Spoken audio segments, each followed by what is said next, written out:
Hello, everybody, and welcome to episode number 4 of my Moncton Navigators franchise here on East Coast Gaming. We left off at episode 3 where we were at the trade deadline here, just played against Edmonton, big 6-2 dub there against Connor McDavid, Leon Draisaitl. But really what we have right now in year number 1 with this Moncton Navigators franchise is a surprising playoff berth right now. We are in third place in the Atlantic Division, 1 point up on the Panthers, and 4 points up on Canadiens and the Bruins. So we're in a decent spot here, but we're in a weird spot. We're not supposed to be here. If you look at the lines, we are clearly not a playoff team. I mean, we have a 79 overall, Brendan Lemieux on the second line. This is clearly not a playoff team. We have some veterans here who are having the best years of their life. I don't think, did Derek Stepan ever sniff getting close to 27 goals in a season? He did not. That's a career high for him in goals, and he's well on pace for a career high in points, which was set in 2013-2014 here. So he's having a career year here in Moncton, and also having a really good year. Veteran, 39-year-old forward Justin Williams, 47 points at the trade deadline, puts him well on his way. Oh, no, I mean, he did have 76 points there, but it's a really good season for him, we're not going to lie here. I think we can clearly see that. So, I'm in a weird spot. Do I go for a little playoff push and risk being a fringe playoff team who loses in the first round and doesn't get a good draft pick? Or do I trade away assets that are right now at the best value that they're going to be? Let's be honest, Derek Stepan is not going to be at a better point in his career than he is now. His value is at an all-time high. Justin Williams at 39 years old. I mean, if we keep him on this team, we're just robbing the NHL universe of another game 7 for Justin Williams, Mr. Game 7 himself. And also, our goaltender, UC Saros, I mean, he's 25, but we could deal him right now. He's gonna get, he's gonna want a payday in free agency, and do we really want him on a long-term contract with a couple of prospects in the pipeline here in goal?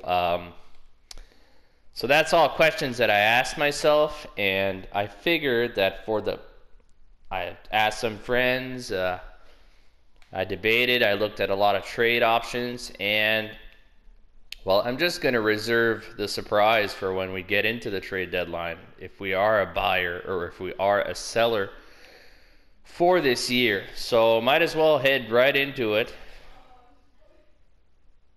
So here's the screen, and I decided it would be a lot better for this franchise at this point if we were, I mean, my goal is to build a dynasty, and the best way to do that right now is to be a seller for the trade deadline. My reasoning, I kind of just explained it. I tried to be as neutral as possible. Probably didn't show very much, but Stepan and Williams are at the height of their trade value, and I don't want to commit to UC Saros long term. There's a lot of different factors that are pushing me, and I scouted before this, and there's a couple of really good pieces that I would love to get, and I mean, if I can get those pieces for, say, a Derek Stepan, I'd be thrilled. I'd be thrilled, to be honest with you. So we are going to enter the trade deadline as a seller. I'm just hoping that, if you looked at my Moncton Lions franchise, I'm hoping that we don't get trades every trade offers every 2 seconds, because I'm going to have to edit my trade block. So here we go. Enter the trade deadline. Right off the bat, we have Jacob Markstrom. Fleury, the goaltending market is incredible this year. My goodness, Matt Murray, Antti Ranta, Fleury, Markstrom. Is any of our players listed here and available? I'm just curious. Jeez. Okay, Derek Stepan. There he is. Zach Sanford I'd like to keep, but I'm gonna stop wasting time here. I'm on a time crunch. The first trade that I really want to make, and this is the most important one. In the last episode, you really saw me oozing over a prospect, and with good reason.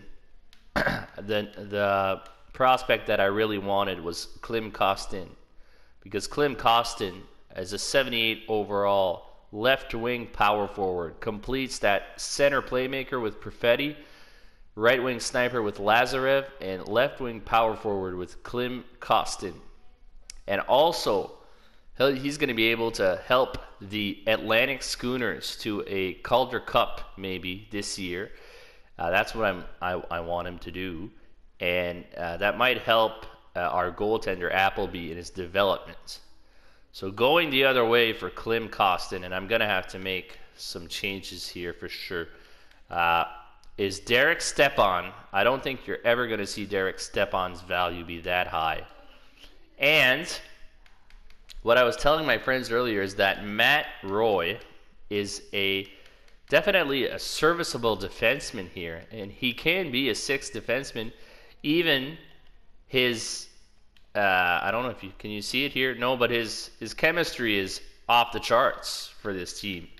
And as you know, we have a lot of problems with chemistry in the bottom four pairings. So I'll give them a young Travis Dermott and Derek Stepan. In return, I'll get Klim Kostin. I'll get a veteran off the team. This is for cap reasons only. I might use him, but Alex Steen, he's already won his Stanley Cup, man. He doesn't need it. He's already won his Stanley Cup. And let me get a second round pick from next year back in this deal. And I'll also retain 50% of Derek Stepan's salary for the year. That'll only be for 1 year, and that puts the trade value to about equal. If you look at that, that looks pretty equal to me. Let's try it. Kostin, Steen, and St. Louis Blues second round pick for Stefan and Travis Dermott. And that goes through. All right, so that's our first big deal. That's the one I really wanted to get out of the way as soon as possible. So Derek Stepan has a new home. I don't know if you guys agree with that. I think that it's the way to go here for sure, because if we realistically look at things without the weird EA simming engine that puts us for some reason in a playoff spot, we are not a playoff team. Sorry to break it to anybody who thought we were a playoff team, but we definitely aren't. And the second trade that I was looking at was for our goaltender, UC Saros, because UC Saros has decent trade value, and I don't want to commit to him long term. And here's why, because Appleby's coming up here in a couple of years. I'd say 2, 3 max. 3, maybe 4. I'm banking on it. I'm hoping he develops. And I don't want to commit to Saros long term, but I think he deserves somewhere that'll value him. And that place is going to be Vancouver. So coming the other way is a nice goaltending prospect here who might even develop in Michael DiPietro. And I'll also get myself another second round pick. Oh, and was it a second rounder? I thought they wanted to give their second rounder up, but maybe they don't. I think they might have changed. Oh, they did change. They were a buyer. All right, I'll have to find maybe another trade then for UC Saros. A trade that makes sense. Ooh, this puts me on the clock. Carolina, what does Carolina have? What do they have between the pipes? Mrazek and Reimer. Okay, that's a decent tandem. I don't see them wanting Saros. I'm not going to send him to Chicago because it's not a playoff team. The Wilds. Ugh. All right. I might have to keep Saros.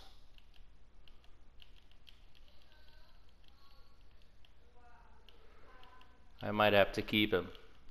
They changed from a buyer to seller right before the trade deadline, so that kind of scraps my plan unless I send him there. But why would I want to send him? I mean, they have two good goalies unless they're injured or something. I don't know. I can't see this making a lot of sense. I can't see this making a lot of sense in the long run. And I want to be as realistic as possible here, and I don't see a fit for UC Saros because I don't want to trade him to a selling team. Buffalo, I didn't see them. Oh my goodness, that could be the team. It's a divisional rival, but they are in need of a goaltender, and I think I could get a lot of value here out of Buffalo. So if I take a second round pick, I take goaltender Carter Hutton. Is there somebody else? Is there somebody else? Are they even have anybody on their trade block? They do not. I don't believe. They do not. It's like a youngster maybe. Put in the AHL.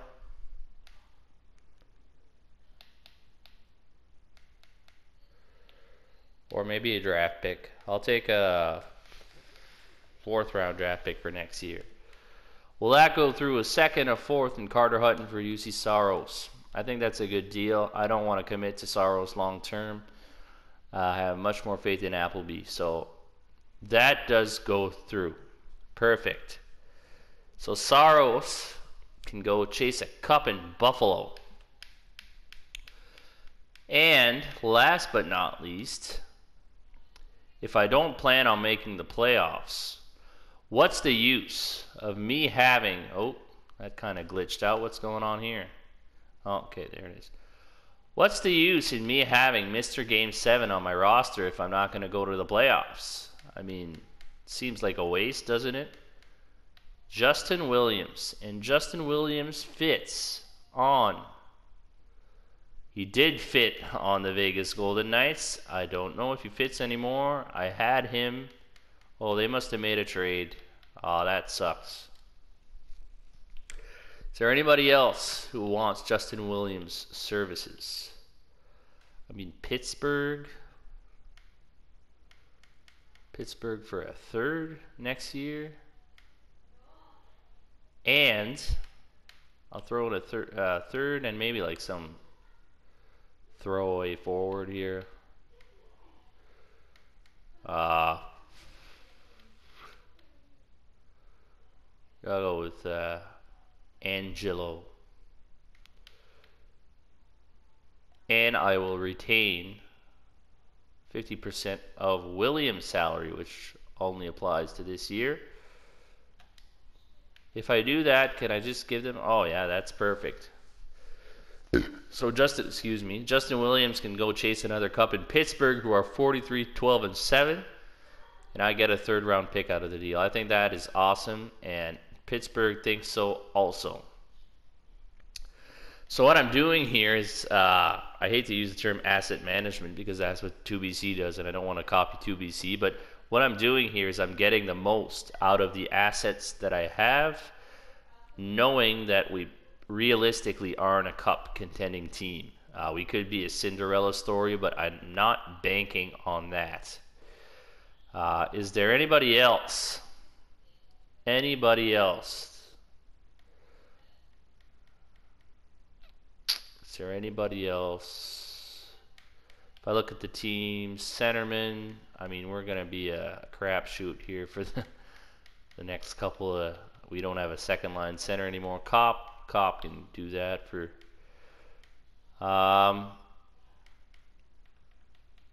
left wing, this is not looking super. Right wing. I mean, we have some players for sure. And defenseman, we will have Matt Roy step in. Stepping in for sure. Yeah, he's gonna step in. Matt Roy. Goalies now we have Carter Hutton and Montembeault. I'll put Montembeault ahead of Hutton. More potential to grow there. And Appleby, I might put him in down the stretch here depending on how the team does. And that's going to be it. I believe that's going to be it for me in this trade deadline. I think we did all the trades that we can. If we make another trade here, it's just a trade to make a trade, and you guys know that I don't like to do that. So I'll back out of the trade screen. Just a trade summary here of the trades that went on so far. So Ottawa got Nick Leddy, Jordan Eberle, and a 4th for 2 seconds. Vancouver stacked up on Marc-Andre Fleury. Basically, that's Marc-Andre Fleury and a couple of prospects for Tyson Barrie. So I don't know who's tanking there. And then our deals. So Williams to Pittsburgh for a 3rd. Hutton, a 2nd and a 4th for UC Saros. And Montreal got Shattenkirk and Johansson for a 1st-round pick. Josh Brook. Ooh, that looks like a good trade for the Wild. Canadians are even under us right now. So if they end up not making the playoffs for whatever reason, they're going to regret that trade. Philly sends a 3rd round, Miller, and another 3rd round for German Rubstov and a 3rd rounder. Ottawa sends a 1st round, or they get a 1st round Korzak and a 3rd round for Justin Schultz-Toffoli and Pissick. All right, so they kind of swapped out assets there.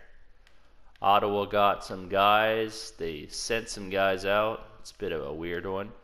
And here's Stepan and Dermott to St. Louis for Kostin Steen and a 2nd, but Steen is going to be off the books after this year.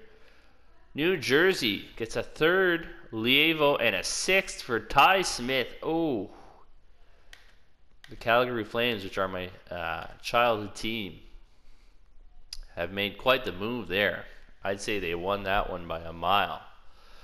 Manson, Juice, and a 6th. Any notable trades here? Vancouver's got Nolan Foote now. Montreal's got Michael Backlund. All right, I believe that's going to be it for me. Now to edit my lines and get ready for the next 20 games or so. So I'm going to do that off camera, and then I'll show you guys what I came up with. I don't want to go through all the editing with you. Not the editing, but you know, the micromanaging and stuff. I don't want to go through all that with you guys. It can get boring if I don't find the right combinations and whatnot. So I'll be back in a sec. So thanks for watching so far. I hope you're satisfied with the moves I made at the deadline, and I'll be back in a sec. All right, so here we are. I just edited all the lines. In the NHL right now with Moncton, we're just looking to finish out the season here. I mean, we got Andrew Kopp on our 2nd line. I mean, winning is not now for the Moncton Navigators, that's for sure. I mean, they might surprise me and go on some random playoff run. You never know with EA. But we're just looking to finish out the year here and have a good 20 games, good production out of our youngsters. Lazarev, I'd like to see him have a good last 20 games. So that's that. These are the lines, Sergachev and Bear, and see Matt Roy on that third line gives us a +1, which we didn't have all season. So, and goalies, I put Montembeault ahead of Hutton because I want the youngster to get the bulk of the starts going forward. Here's where we're really trying as hard as possible here.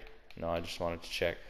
Jacek, Rempal, and Klim Kostin on that first line. The second line, we have Zikov, Bastian, and Ellie. Or Baudin, Ellie, and Zikov. On the third line, we have Bastian with Grattan and Baptiste.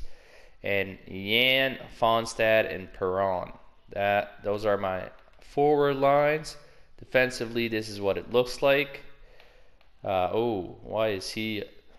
Okay, that doesn't make any sense. We'll have to... I hope these guys aren't injured, aren't there for too long. But this is what the top four looks like. And we decided that Appleby was going to get the bulk of the starts here from here on out.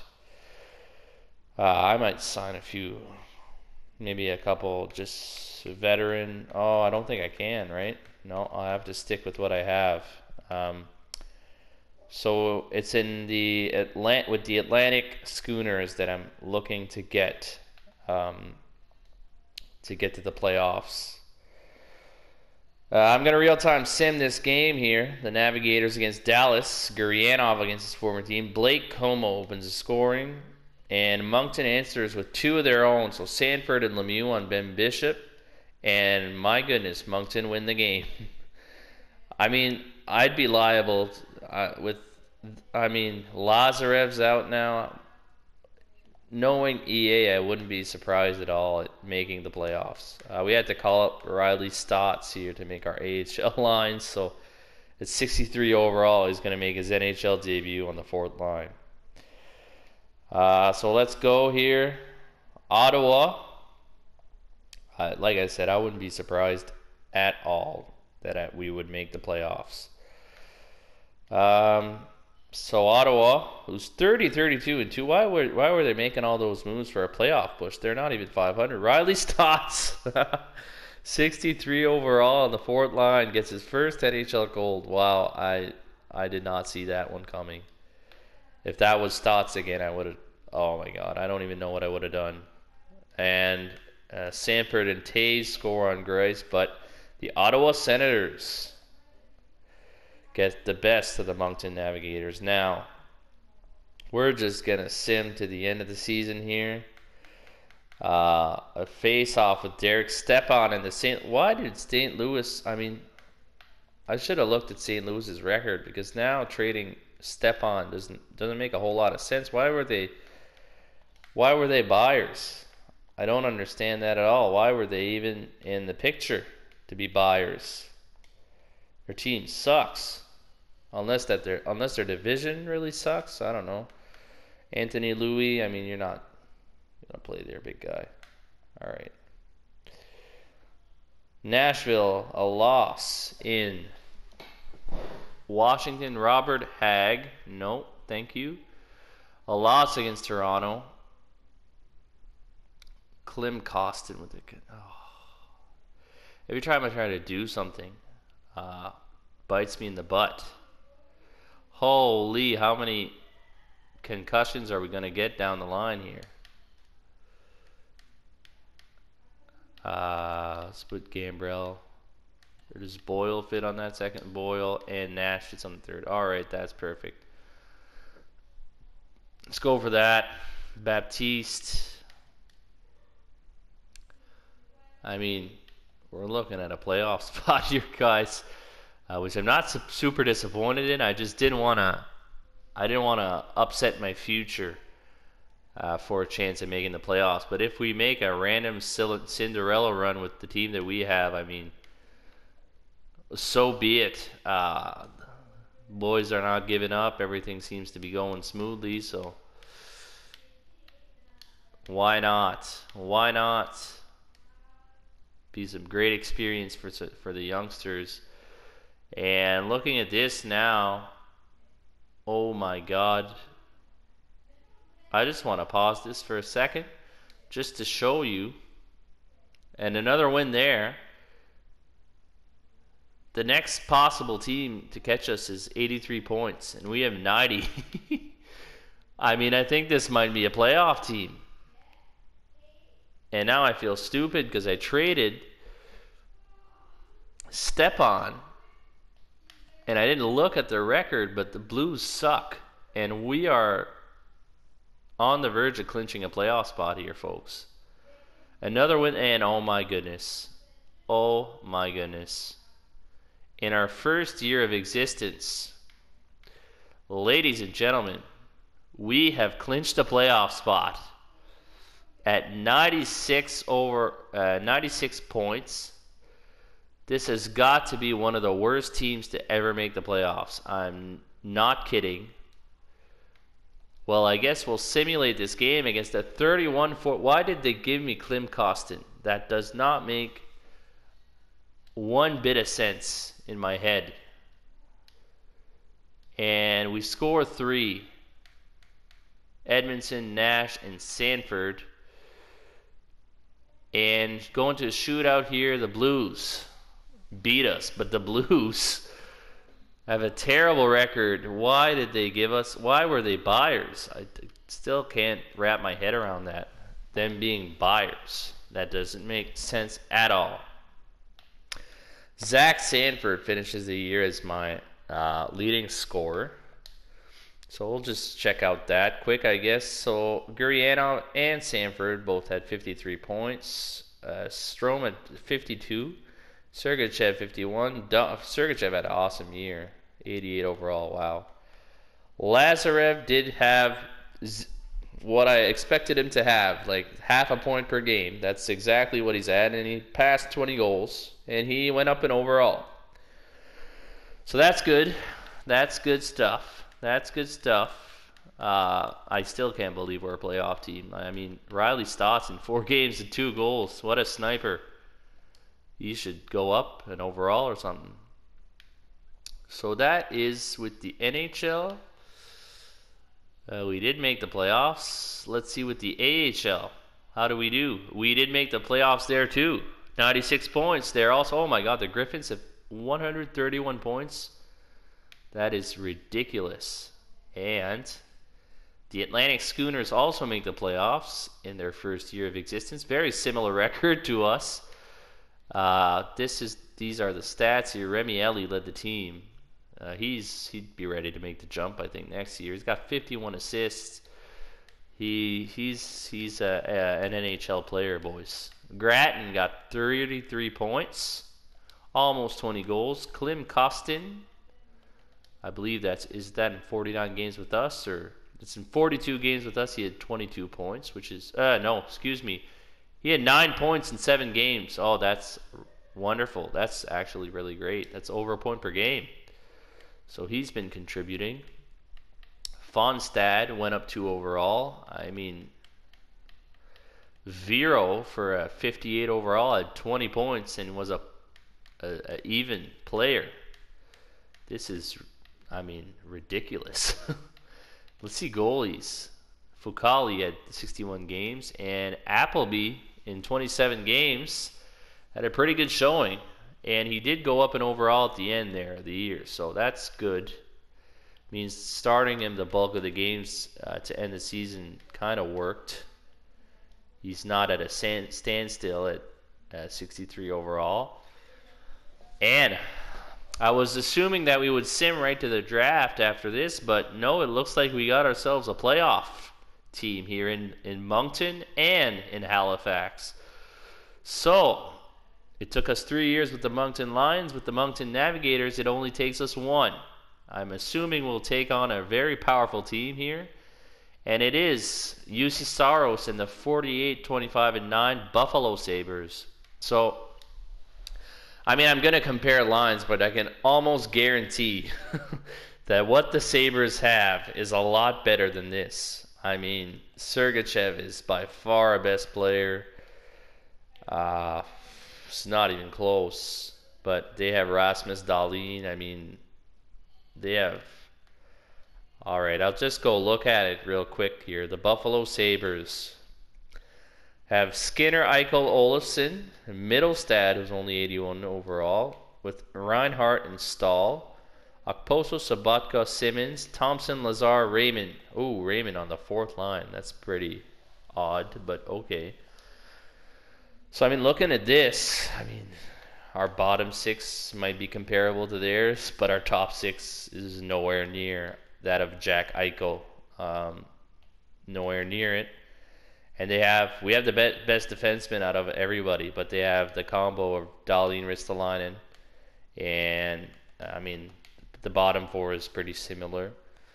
And goalies, I mean, we don't even have to check. They have UC Saros, who he traded at the deadline, thinking we weren't going to face him in the playoffs, but now we are facing him in the playoffs. So quite the turn of events here in Moncton, and I mean, I have to end the episode there, guys, because we made the playoffs. So episode number 5 will be our round 1 matchup against the Buffalo Sabres. And maybe just show you the playoff tree here real quick. Just going to show that real quick. So the Buffalo Sabres and the Navigators, the Lightning and the Canadiens, Pittsburgh and New York. So Justin Williams is in the playoffs. The Capitals and the Hurricanes, Wild and Vegas, Ducks and Sharks, Canucks and Jets. That's a decent series. And the Avalanche and the Stars. So that's good. And in the AHL, just curious, we'll face off against I believe that's the Binghamton Devils. Yeah, Binghamton Devils. I might be wrong there, but anyways, the Devils farm team. I don't know how they made out in the playoffs, or in the season. They were under us. Yeah, Binghamton Devils. That's right. All right, so I mean, I'm kind of still in shock that we even made the playoffs, but we'll end the episode here, and we'll come back with episode number 5, which will be our first round matchup against the Buffalo Sabres. So stay tuned, and thanks for watching. Like, subscribe if you like what you see. Comment. I love feedback. I need it to get better at this whole YouTube thing. So until then, this is East Coast Gaming signing out. See you with episode 5 coming out soon.